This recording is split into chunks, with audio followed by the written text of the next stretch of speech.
Skim getting ready to patch up the old AC hole. The carpenter did this the other day, put some Drywall on it. I'm going to skim it out with joint compound to blend it in.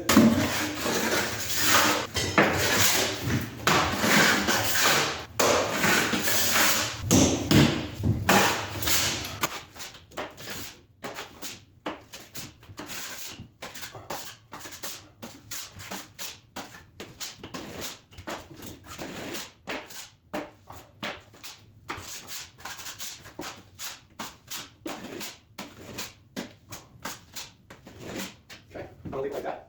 It's disappeared. The sheetrock was recessed a little bit, so I'm gonna transition in with compound so I can blend it into the plaster. This is plaster, walls, this is compound.